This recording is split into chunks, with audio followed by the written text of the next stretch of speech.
Israel के हमले जारी हैं और हमास के ठिकानों को इजरायली सेना चुन चुनकर उखाड़ रही है और यही बड़ी वजह है कि अब नेतन्याहू की सौगंध है, सरेंडर करो या मरो। आज की सबसे बड़ी खबर पर आपके साथ मैं जुड़ गई हूं सुरभि शर्मा, मेरे साथ है मेरे सहयोगी रवि और एक्सपर्ट्स भी इस वक्त हमें ज्वाइन कर चुके हैं क्योंकि आज के हालात में इजराइल हमास के बीच जारी जंग में अब तक करीब 10,000 लोगों की मौत की बड़ी खबर आई है। बड़ी संख्या में लोग बेघर हो चुके हैं। गाजा में इजरायली सेना के 20,000 जवान हैं। गाजा में इजराइल के ग्राउंड ऑपरेशन में इजराइल के 16 जवानों की मौत हो चुकी है और दोनों ओर से हवाई हमले जारी हैं। जी हां, हमास की ओर से दागे गए कई रॉकेट को इजराइल ने हवा में ही ध्वस्त कर दिया है। लेकिन इस बीच बड़े बयान आए हैं ईरान की तरफ से, बड़ी धमकियां आई हैं ईरान की तरफ से। वहीं दूसरी तरफ इजराइल का भी स्टैंड बिल्कुल साफ है। इजराइल ने साफ तौर पे कहा है कि जब तक हमास खत्म नहीं तब तक ये युद्ध खत्म नहीं। और देखिए इस वक्त एक और अपडेट वॉर जोन से। वेस्ट बैंक के रामल्ला में फायरिंग हुई है। इजरायली सेना के ऑपरेशन के दौरान फायरिंग इजरायली सेना पर की गई है। फायरिंग वेस्ट बैंक के रामल्ला में फायरिंग की आवाज आप सुन सकते हैं। ये रामल्ला की तस्वीरें हैं जहां पर इजरायली सेना पर फायरिंग की गई।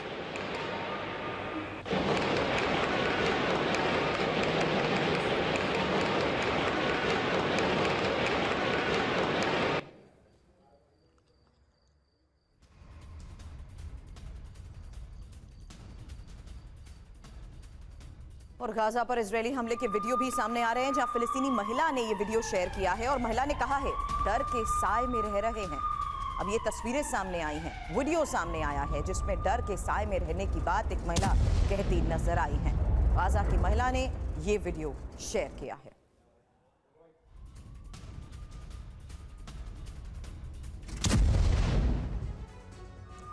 और वेस्ट बैंक में इजराइल के खिलाफ विरोध, इजरायली सैनिकों पर पत्थरबाजी, फिलिस्तीन समर्थकों की पत्थरबाजी की घटना सामने आई है। गाजा पर हमले से लोग नाराज हैं। फिलिस्तीन इजराइल के बीच तनाव बरकरार है और इस बीच ये तस्वीरें आप देखिए, पत्थरबाजी हुई इजरायली सैनिकों की गाड़ियों पर।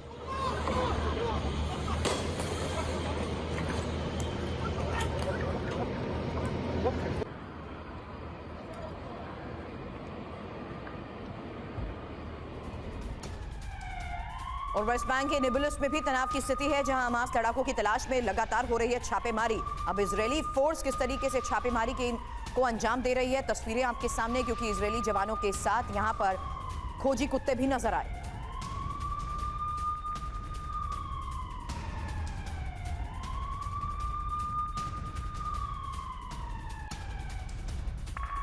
और वेस्ट बैंक के नेबुलस में गोलीबारी, हमास समर्थकों के साथ इजरायली फोर्स का टकराव, हमास लड़ाकों की तलाश में इजरायल की छापेमारी। इजरायली छापेमारी के दौरान टकराव, नेबुलस में फायरिंग की आवाज।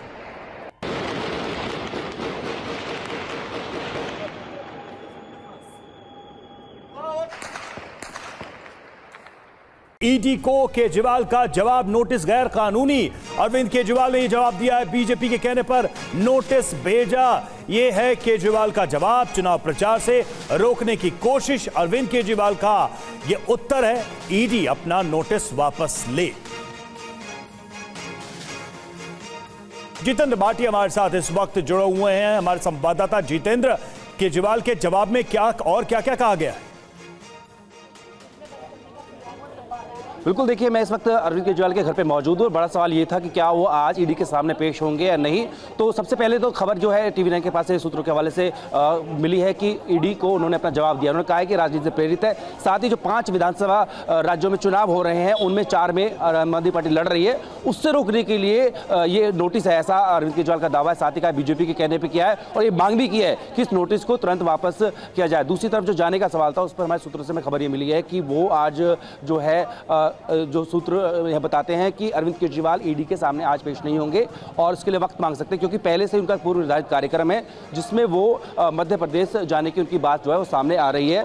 तो इस वक्त की बड़ी खबर यही है कि अरविंद केजरीवाल जो हैं उन्होंने ईडी को अपना जवाब सौंप दिया है। साथ ही वो आज नहीं जाएंगे, अगले समय मांग सकते हैं। इससे जुड़ी खबर और है कि जो दिल्ली से कार्मिक और मंत्री राजकुमार आनंद, उनके यहाँ भी सुबह 6 बजे से एक दूसरे मामले में ईडी की रेड चल रही है। तो यहाँ पर रवि देखने वाली बात यह है कि लगातार आम आदमी पार्टी के जो नेता हैं उन पर ईडी का जो शिकंजा है वो कसता जा रहा है। रवि, ठीक है, आप नजर बना रखें, हम लौटते रहेंगे आपके पास। शुक्रिया इस जानकारी के लिए, इस अपडेट के लिए। और एक बार फिर से वॉर जोन से आ रही बड़ी खबर का रुख कर रहे हैं, क्योंकि गाजा समुद्र तट के बेहद करीब पहुंची इजरायली सेना को लेकर बड़ी खबर आई कि कैसे गाजा समुद्र तट से सिर्फ 800 मीटर की दूरी पर है आईडीएफ। हालांकि समुद्र तट पहुंचने पर आईडीएफ को ये रणनीतिक फायदा किस तरीके से होगा, इस बारे में चर्चा भी होगी। लेकिन उत्तरी गाजा में पूरी तरह आईडीएफ का नियंत्रण क्या अब हो रहा है, क्योंकि बंधकों को छुड़ाने में क्या इसके जरिए और कामयाबी मिल पाएगी?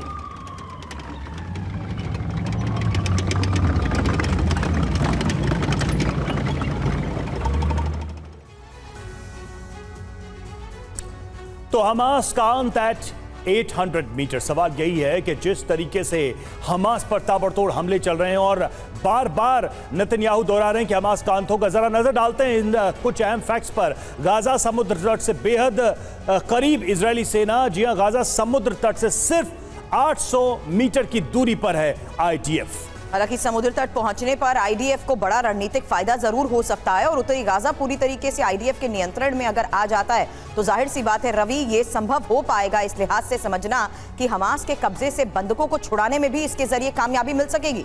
बिल्कुल, और हमास के लड़ाकों की बात करें तो हमास के लड़ाकों का बचना बेहद मुश्किल हो जाएगा ऐसी स्थिति में, और हमले जो हैं वो सीधे तौर पर टारगेटेड होंगे।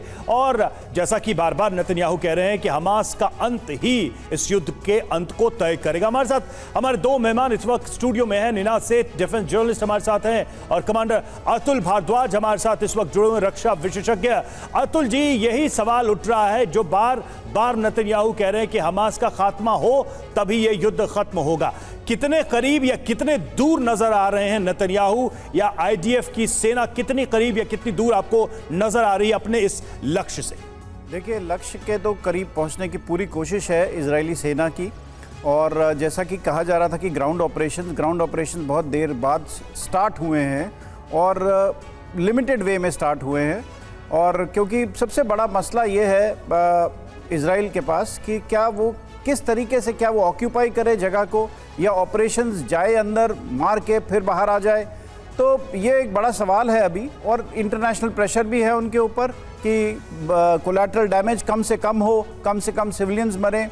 तो ये सब चीज़ों को देखते हुए ये लगता है कि अग्रसर तो है, बट ये इतना आसान नहीं है। हमास एक बहुत पुरानी ऑर्गेनाइजेशन है, हमास बड़ी तरह से इंट्रेंच्ड है उसके अंदर, गाजा पट्टी के अंदर, तो उसको इतनी जल्दी डिफीट होना इतना पॉसिबल नहीं है। हाँ, उनके कुछ लीडर्स हर रोज़ मारे जाएंगे, कुछ खबरें मिलती रहेंगी, पर ये लड़ाई लंबी चलेगी, और इतनी आसानी से मेरे को लगता नहीं। बिल्कुल सही कहा आपने सर, क्योंकि उस लिहाज से हम ये देख रहे हैं कि अभी भी बाकायदा वीडियो जारी कर बड़े दावे किए जाते हैं। जहां गाजा में इजरायली फोर्स की मौजूदगी को लेकर तो खबरें आती हैं, लेकिन गाजा में ही किस तरीके से वो हमलों को अंजाम दे रही हैं। अब एक और तस्वीर, खबर ये आई कि सराया अल कुद्स ने मोर्टार दागे, इजरायली गाड़ियों को यहां तबाह करने का दावा किया गया है। तो दोनों तरफ से लगातार वार पलटवार हो रहे हैं, और अब तस्वीरें जारी कर बड़ा नुकसान पहुंचाने के ये दावे किए जा रहे हैं।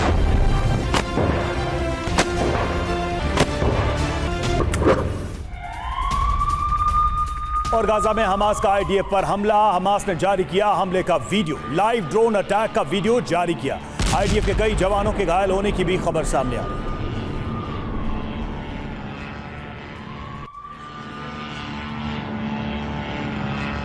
ये देखिए ड्रोन अटैक की तस्वीरें, किस तरीके से ड्रोन से ये बॉम्ब नीचे गिराया जा रहा है, और वहां पर देखिए जो सैनिक मौजूद हैं उन पर यह हमला होता है, और ये दावा किया जा रहा है कई सैनिक घायल हुए। ये देखिए तस्वीर।